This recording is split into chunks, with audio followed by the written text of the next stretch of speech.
Greetings, everyone, and welcome to another episode of Deciding to Soar, Living Life Your Own Way.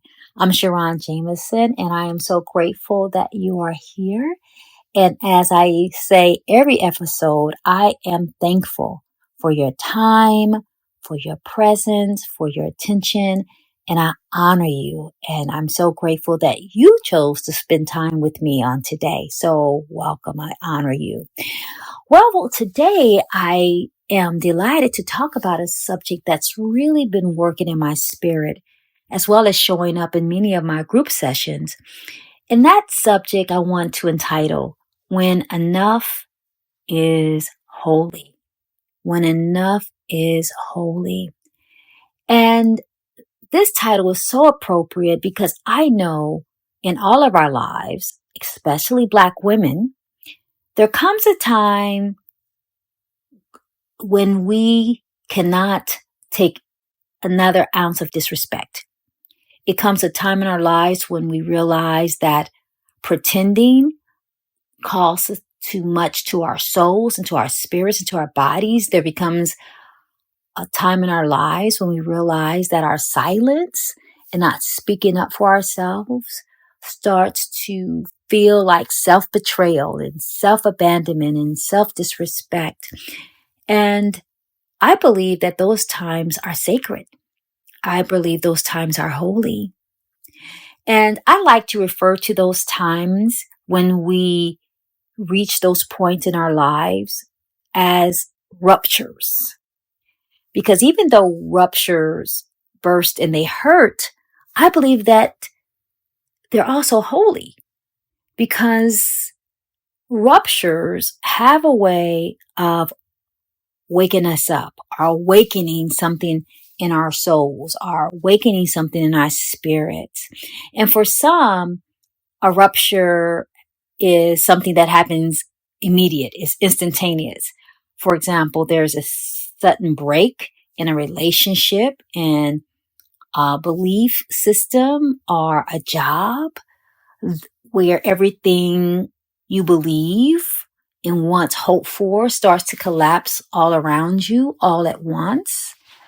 But then there is, for some, ruptures happen slowly. It's a gradual process that starts as this slow widening.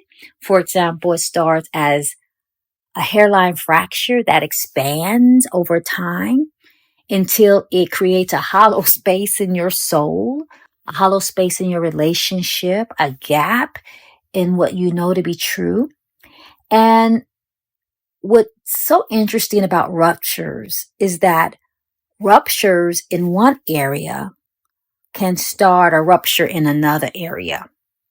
For example, a rupture that happens in our personal relationships can sometimes cause an impact in our professional relationships. Sometimes the emotional collides with the spiritual, the social rupture can have ripple effects in the sacred. Political rupture can have an impact in the public rupture. And those ruptures, like I said, cause an awakening because they don't happen in isolation. And those ruptures can show up often as a gift, a painful gift, but a gift nonetheless. And I've been thinking about the word of a rupture because lately I have been experiencing many ruptures in my life, both personally and professionally. And one rupture that happened a couple of months ago came in my workplace where I realized that some of my colleagues, some of my coworkers, people that I had viewed as allies were making too much room for injustice and making too much room for bad behavior. And at first I really took their silence and their unwillingness to speak up and to speak out on issues as support or just trying to tolerate different perspectives. But over time, I could no longer overlook their quiet minimization and their consistent erasure of non-white people. And I could not ignore or excuse the way that some who I thought were allies stayed silent when colleagues were being abused or overlooked, or how they were staying silent and not speaking up where people were being um, jumped over for jobs, or how they stayed quiet when subjects about belonging and inclusivity came up. It really bothered me. It was really painful. And it was hurtful to realize that these people, some that I thought were on the battlefield for equity and for inclusion and for belonging, they were never on the battlefield. They were just watching from the sidelines. And some even were not just watching from the sidelines, they were consistently protecting the very systems and the very perspectives and the very practices that harm people who look like me. And it was a rupture, and it's one that it's still hasn't finished healing as I try to understand how to be in connection with people that work together in different organizations, in different workplaces, and in different settings. So that's been really interesting. But professionally was not the only rupture that I'm really dealing with. Another came within my family over faith and faith beliefs and values, and how I felt unsupported during my illness. And that kind of pain cuts deeply, because what it does, it reaches into your sense of belonging and your sense of safety and your sense of hope, your sense of identity. And it made me feel like I was standing alone as I tried to advocate for myself and advocate for others. And it hurts to discover that people who love you can fail to stand with you when you need them most, not only to support you, but to support principles, but also to support perspectives that are around liberation and sovereignty and safety and humanity. But even as I move forward and I'm still feeling the sting professionally and personally, um, I'm realizing these wounds take longer to close. You might be feeling the same way in your life. And it's not because you're not doing the work, the inner work that you need to heal, but it's hard to heal professionally and personally in this political climate when you are faced with injustice daily, when you see human suffering daily. And sometimes when you see a lot of human suffering, it makes healing harder, especially when every news cycle and every silence around oppression and every story of harm reminds you that personal pain and collective pain are deeply connected, right? And sometimes the hardest part of healing is watching the world refuse to heal with you. And I just want to name that. But even that awareness is sacred. Even that awareness is an indication of how connected you are to your own humanity and to the humanity of others. It reminds you that healing doesn't happen in isolation. Healing happens in integration, political, social, financial, personal type of integration. And it's also that awareness keeps you tender without staying tethered to what's broken. And I think that's really important. So maybe your rupture isn't professional or personal. Maybe it's spiritual or emotional. Maybe, however, it shows up in a way that makes you pause. But however it shows up, I want you to know that I see you, I understand you, I hear you, and that you are not alone. And as I'm learning in my own situation and in the situations of many of the people that allow me to work with them, is that rupture may feel like failure, but it's really freedom. Your rupture is really freedom trying to find its way out of limitations, our limiting settings, our toxic environments. So ruptures is when something that is too much is bursting open because you know that you need more, you want more, you hope for more. And so, like I said, ruptures have a way of hurting us, but they're holy because they bring a gift of awakening and awareness. And that leads me to revelation, because what I have learned is that rupture brings a gift itself. So we see rupture brings a gift of revelation, and then rupture brings another gift of revelation. And revelation is not just a aha moment. I just want to say that. Revelations are not just these aha moments. Revelation is the clarity that comes when your spirit stops pretending not to know what it has always known. And after the breaking and comes and you start to experience this revelation, it's wonderful, even though it's painful sometimes, but you begin to recognize what you ignored or what you resisted or what you rationalized. And you finally start to see who people are. And sometimes you also begin to see who you have become by trying to survive them, right? Which is interesting all by itself. And revelation can feel, honestly, both like grief and grace because it exposes illusions. It exposes those friendships that were one-sided. It exposes the leaders who confused your loyalty with servitude. Revelation can sometimes expose the environments that demanded your excellence but denied your existence, and that hurts a lot.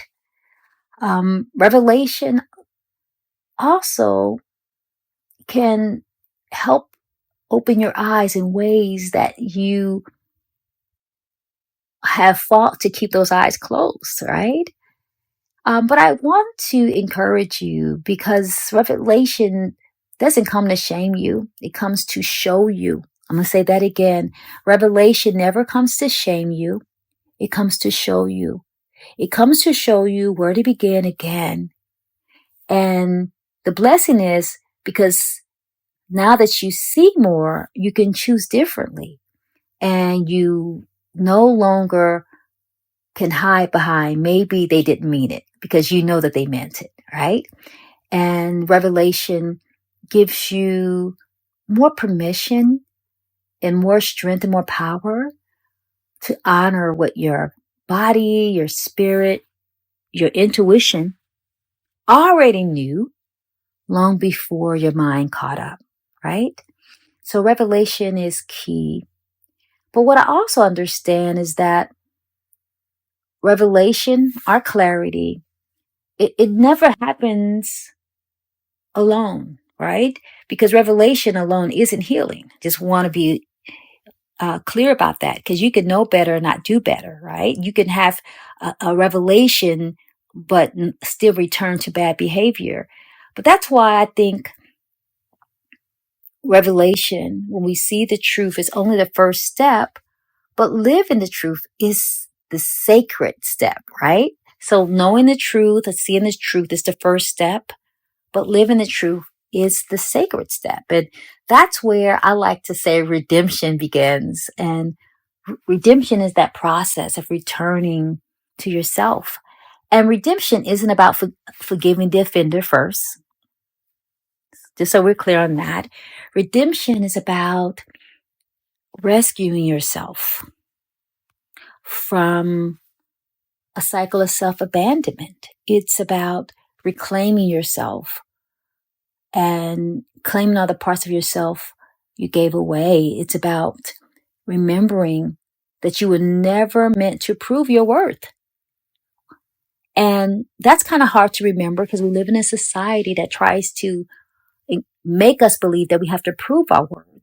But really, you're just meant to preserve your worth, to protect your worth, honor your worth, cherish your worth, enjoy your worth. And this is the season of redemption where self-trust is rebuilt, because I had to rebuild my trust within myself to know what I thought I already deeply knew about some of the people who I thought were allies. And when that self-trust is rebuilt, that is when you begin to speak without shrinking, to rest without guilt, to set boundaries without apology. That's when you start to accept your rightful power to make decisions, even decisions that other people don't agree with. And I just want to be clear that redemption is never about perfection. Redemption is about permission. It is about the permission to come home to yourself after living too long in exile. And many of us have lived a long time in exile, right? It's the moment in your life when you whisper, I forgive myself for forgetting who I was. I forgive myself for forgetting who I was. And I am committed to remembering who I am. And with that whisper, peace starts to rise in your spirit. And when that peace starts to rise, when you reclaim yourself, you also reclaim your creative power. That's when you start rebuilding your life. You start to rebuild again, and not rebuild from what was broken, but from what has been blessed. Because I think our painful experiences are painful but blessed, because they give us wisdom that we need to win in other aspects of our lives. It means that rebuilding doesn't mean restoring what was, because maybe what was is not what we need. Maybe restoring what was not fulfilling. It means redesigning what will be. And restoring and redesigning is so different, because restoring is the old, redesigning is the new. And when we redesign, it helps us to remember that we can create without crisis, that we can build without begging, we can dream without doubting. And rebuilding is slow, sacred work. It's not something that you do quickly, because rebuilding requires learning. It requires learning how to live from truth instead of from trauma. It's trusting that you can build something holy and healthy and whole on your own terms, in your own time, in your own way, with your own voice. And it's something that will bring peace, so you can stop living in pieces, so that you can stop masquerading and live in a public persona that does not align with your personal mission.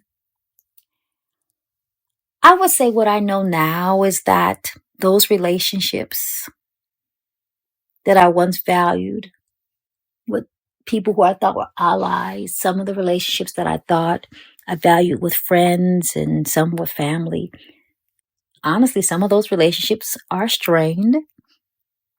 Some of those relationships have ended.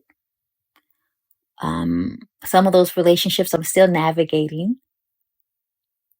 And others I am trying to strategically keep close, not out of comfort, but really out of purpose.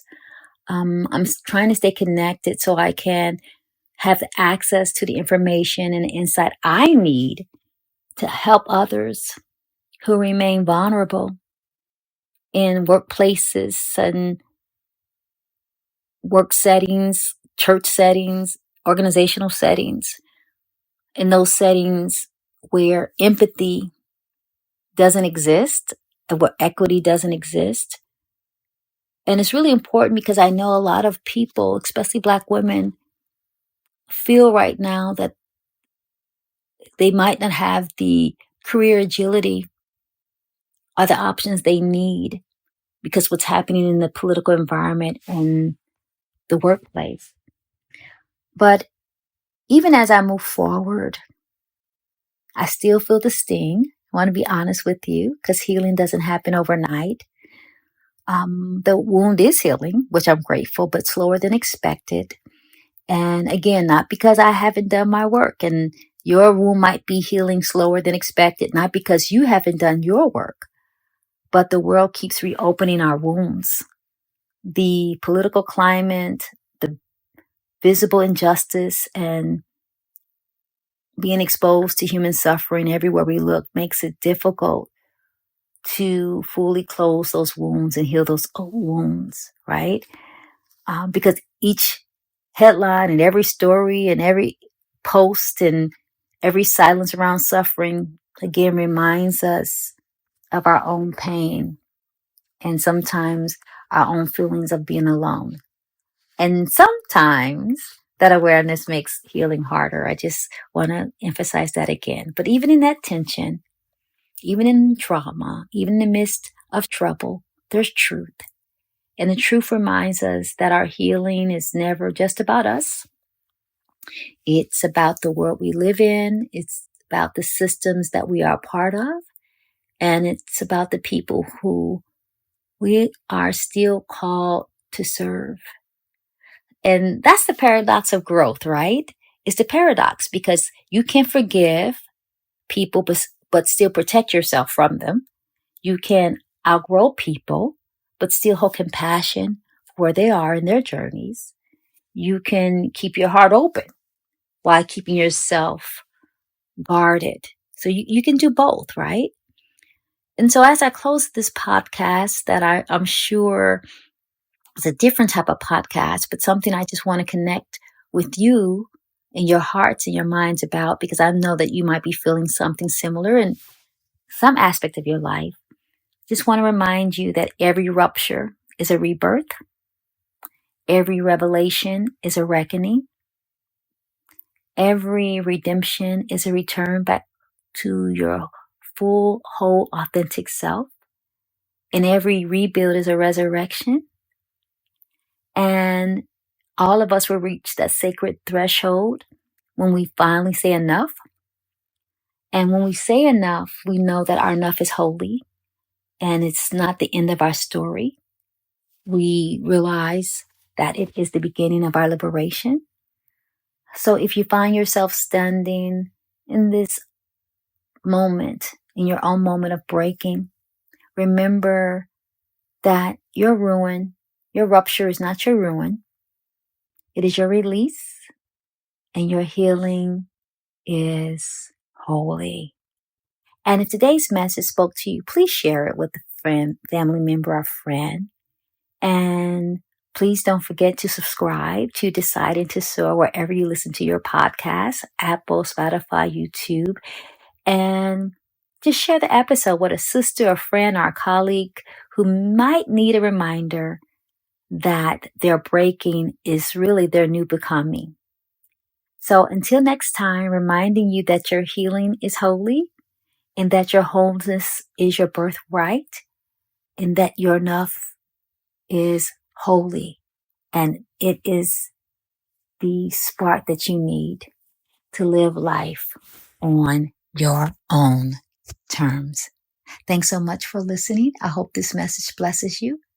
And always remember that even in the midst of everything, even a rupture, that you still have the power to decide to soar and to live your life your own way.